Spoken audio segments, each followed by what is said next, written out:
मंडळी, कुठल्याही निष्ठावान कलाकाराचं स्वप्न काय असतं तर मनाजोगती कलेची साधना करता यावी आणि नवनिर्मिती करत राहावं.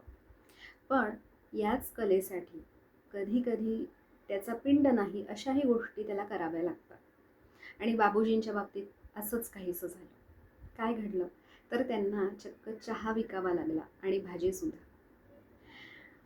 म्हणजे झालं असं की त्यांची खूप आर्थिक ओढाताण चालू होती. मुंबईमध्ये राहायचं होतं आणि हा खर्च भागवण्यासाठी त्यांनी शेवटी सगळीकडून विचार करून निर्णय घेतला तो चहा विकण्याचा.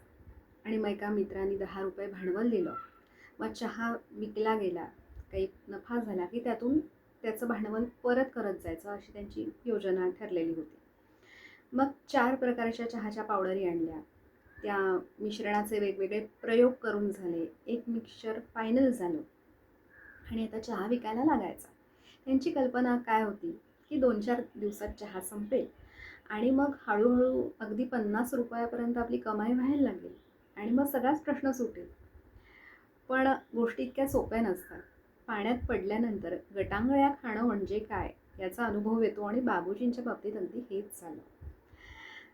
म्हणजे झालं असं की पहिल्याच घरी त्यांना अनुभव काय आला तर ती व्यक्ती असं म्हणाली की आमचा चहा ठरलेला आहे बरं का, आणि तुम्हाला हवं तर तुम्ही एक नमुना ठेवून जा, आवडला तर आम्ही पैसे देऊ, पण तेही पुढच्या महिन्यात पगार झाल्यावर.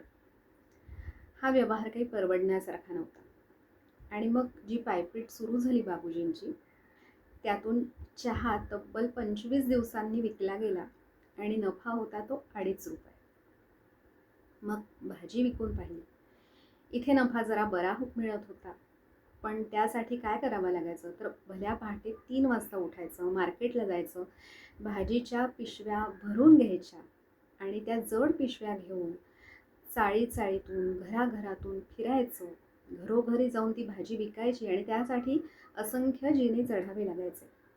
हो, आमटी भात आणि चहा पिऊन राहणारा हा जीव, त्यांना हे कष्ट सोसेना. इतकं लवकर उठणं, त्या जड पिशव्या उचलणं आणि सतत जिने चढणं, हे जेव्हा झेपेनासं झालं आठवड्याभरातच हाही धंदा बंद झाला.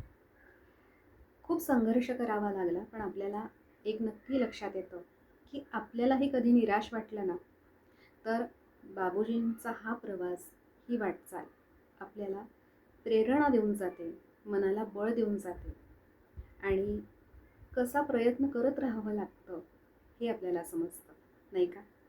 भेटूया.